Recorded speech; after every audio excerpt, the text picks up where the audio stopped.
कामचोर बहू। ये है दौलतनगर गांव का एक रईस घर, जहां पर राजेश नाम का एक लड़का अपनी माँ और दादा दादी के साथ रहता है। राजेश की अभी 4 दिन पहले ही शादी हुई है। शाम का समय है और राजेश की माँ सावित्री तुलसी जी को दिया लगा रही है। वहीं दूसरी ओर राजेश के दादा हुक्के का आनंद ले रहे हैं। तभी राजेश की दादी उसकी माँ सावित्री से कहती है, सावित्री, तेरी नई बहू तो फिल्म की हीरोइन जैसी है। रूप में तो चांद को भी मात दे। पर सुन, रूप से ज्यादा काम की कदर होती है घर में। अम्मा, मैं तो बस यही चाहती हूँ कि घर को घर समझे, बाकी तो भगवान के ऊपर है। अरे ये तो बता, तेरी नई नवेली बहू है कहाँ? अपनी किसी सहेली से मिलने गई है। पता नहीं सुबह से निकली हुई है और अभी तक नहीं आई। अरे, ब्याह को 4 दिन हुए हैं और वो घर से अकेली ही बाहर निकल गई।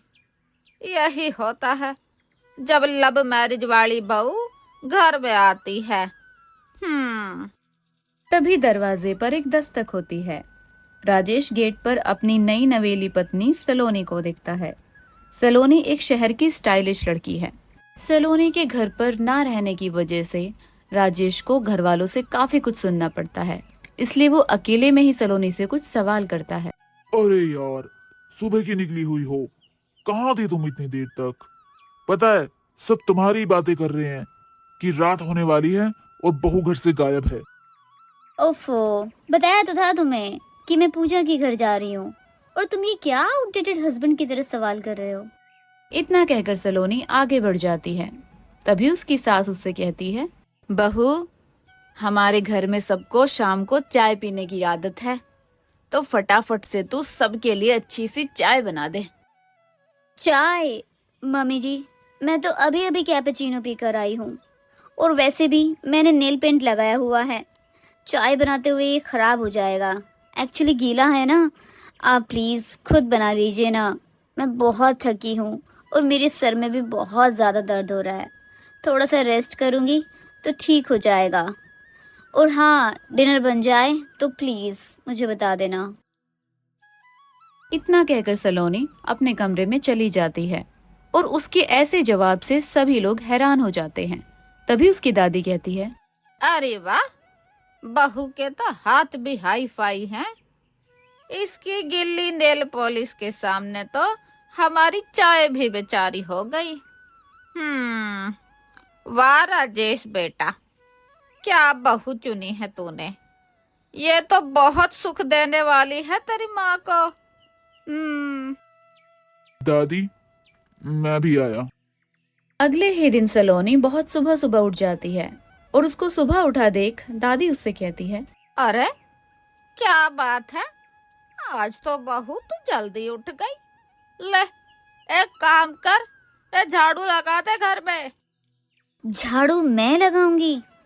ये सब काम तो मम्मी जी करती हैं ना, और मैं योगा करने जा रही हूँ। धूल से मेरी स्किन खराब हो जाएगी। अच्छा, मुझे तो लगता है तेरे घर में बिजली का झाड़ू चलता होगा, जिसमें धूल ना उड़ती हो और तेरी स्किन भी खराब ना होती हो, है ना? अरे बहू, एक बात बता, तेरे पापा के घर में भी तो ऐसे ही रहती थी या वहाँ काम अपने आप हो जाता था? दादी, वहाँ नौकर चाकर थे और मुझे कभी हाथ लगाने की जरूरत नहीं पड़ी काम को। अच्छा, फिर तो यहाँ भी नौकर रख लेते हैं, लेकिन पैसे कटेंगे तेरी तनख्वाह में से। अरे, तनख्वाह देने के लिए तनख्वाह होनी भी तो चाहिए। तनख्वाह के लिए इंसान को कमाना भी तो पड़ता है। और हमारी बहू तो काम को देखकर ऐसे भागती है जैसे पुलिस को देख के चोर। इस तरह से दादी सलोनी का मजाक उड़ाकर हंसते हुए वहाँ से निकल जाती है। मेरी सास तो मुझे कुछ नहीं कहती, पर ये बुढ़िया एक मौका नहीं छोड़ती सुनाने का। ऐसे ही ससुराल में आराम करते करते सलोनी के 3-4 दिन और निकल जाते हैं। एक दिन सावित्री रसोई में खाना बना रही होती है और अपनी बहू को फोन में लगा देख सावित्री उससे कहती है, बहू अब इस फोन को रख दे बेटा और आटा गूंथ दे। मैं सब्जी बना रही हूँ, थोड़ा सा काम जल्दी हो जाएगा। मम्मी जी, ये काम तो मिक्सर में भी हो जाएगा, फिर हाथ से आटा क्यों गूंथना? सलोनी और सावित्री की ये बातें सुनकर दादी किचन के अंदर आती हैं और सलोनी पर एक कटाक्ष मारती हैं। यह तो बिल्कुल सही कहा हमारी बहू रानी ने। अरे खाना भी मोबाइल में ऑर्डर कर लो, क्या जरूरत है रसोई की? मम्मी जी, मेरा एक इम्पोर्टेंट कॉल है तो मैं अभी आती हूँ। सलोनी फोन का बहाना बनाकर किचन से निकल जाती है, पर दादी को ये बात अच्छी नहीं लगती। सावित्री, ये जो चल रहा है ठीक नहीं है, राजेश से बात करनी पड़ेगी। अरे ब्याह को 10 दिन हो गए हैं और बहू तेरा काम में थोड़ा भी हाथ नहीं बटाती। अभी नहीं है अम्मा, समझ जाएगी धीरे धीरे। बस तेरा यही भोलापन सामने वाले की आदत खराब कर देता है। सावित्री बहुत शरीफ होती है और ऐसे ही घर के काम करते करते कुछ दिन और निकल जाते हैं, पर सलोनी अपनी सास की जरा भी सहायता नहीं करती। तभी एक दिन एक पड़ोसन उनके घर आती है। अरे चाची, मैंने सुना है कि आपकी बहू तो आपका काम में हाथ भी नहीं बटाती, क्या ये सच है? अरे नहीं, ऐसा कुछ नहीं है, मैं ही बहू से काम नहीं करवाती। अभी नई है ना, धीरे धीरे जिम्मेदारियां दूंगी अपनी बहू को। अरे सावित्री, कब तक पर्दा डालेगी सच्चाई पर? एक न एक दिन तो सबको पता चलेगा ही कि तेरी बहू कितनी निकम्मी है। अरे चाची, बहुओं को ज्यादा सर पे नहीं बैठाना चाहिए। आप कब तक संभालेंगी घर को? बहू को भी तो समझने दो उसकी जिम्मेदारी। ऐसे ही पूरे दिन घर को अकेले संभालते संभालते सावित्री के कुछ दिन और निकल जाते हैं। जब राजेश ये सब चीजें देखता है तो उसे अच्छा नहीं लगता और वो जाकर अपनी पत्नी सलोनी से बात करता है। सलोनी, यार माँ की काम में थोड़ी सी मदद कर दिया करो, वो बेचारी अकेली ही लगी रहती है पूरा दिन। एक्सक्यूज मी, मैं यहाँ नौकरानी बनने के लिए नहीं आई हूँ, तुम्हारी बीवी बन के आई हूँ। अरे, अपने घर में कोई काम करने से नौकर बन जाता है क्या? ओफो यार, तुम्हारी फालतू की बकवास सुनने का ना मेरे पास बिल्कुल भी टाइम नहीं है। मेरे सर में वैसे ही बहुत ज्यादा दर्द हो रहा है। अरे यार, जब भी तुमसे काम की बात करो तभी तुम्हारे सर में दर्द हो जाता है, और वैसे तुम खाली पड़े पड़े पूरे दिन इंस्टाग्राम चलाती रहती हो। लिसन, शादी से पहले हमारे बीच ऐसा कोई एग्रीमेंट नहीं हुआ था कि मैं तुम्हारे घर का काम करूंगी। अरे अगर मुझे पता होता ना कि तुम इतनी बड़ी कामचोर हो तो मैं ये एग्रीमेंट जरूर करता। सलोनी के जवाबों से इरिटेट होकर राजेश वहां से निकल जाता है। शादी के बाद लड़के कितने बदल जाते हैं। Oh god, he is like typical husband. चलो थोड़ा रेस्ट कर लेती हूँ। एक दिन सावित्री अपने गार्डन से कुछ सब्जियां तोड़ रही होती है। सब्जियां तोड़ते तोड़ते अचानक से उसे चक्कर आ जाता है और वो गिर जाती है। ये देखकर राजेश उसके पास आता है और घबराकर अपनी माँ को उठाकर कमरे में ले जाता है। वहाँ पर डॉक्टर को बुलाया जाता है और डॉक्टर कहते हैं कि कमजोरी आने की वजह से इनको कुछ दिन आराम की जरूरत है, इसलिए इन्हें कोई काम ना करवाया जाए। ये सब सुनकर सलोनी बहुत डर जाती है कि काम अब उसे करना पड़ेगा।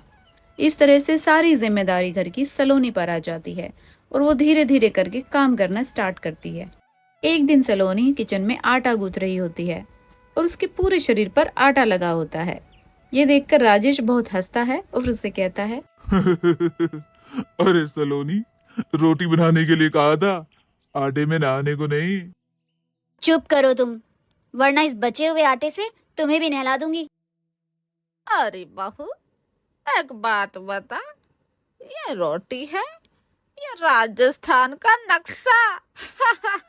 खाने की टेबल पर सलोनी की बनी हुई टेढ़ी मेढ़ी रोटी का दादी बहुत मजाक बनाती है, लेकिन सलोनी हार नहीं मानती और वो मेहनत में लगी रहती है। धीरे धीरे करके सलोनी घर के सारे काम करने लगती है। और वो सारे काम बखूबी अच्छे से करती है। और कुछ दिन में घर की सारी जिम्मेदारियां सलोनी अकेले ही अच्छे से संभालने लगती है। सलोनी की सास को कुछ दिन आराम मिलने की वजह से वो भी अब बिल्कुल ठीक हो जाती है और वो अपने बहू के काम से बहुत खुश रहती है। बहू, तूने घर का सारा काम संभाल लिया, बिल्कुल एक बेटी की तरह। अम्मा, मैं ना कहती थी कि नई नई है, धीरे धीरे सब समझ जाएगी।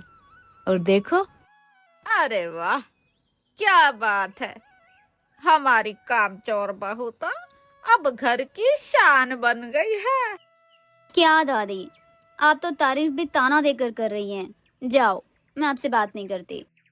अरे तू तो अब मुझे मेरे पोते से भी प्यारी हो गई है।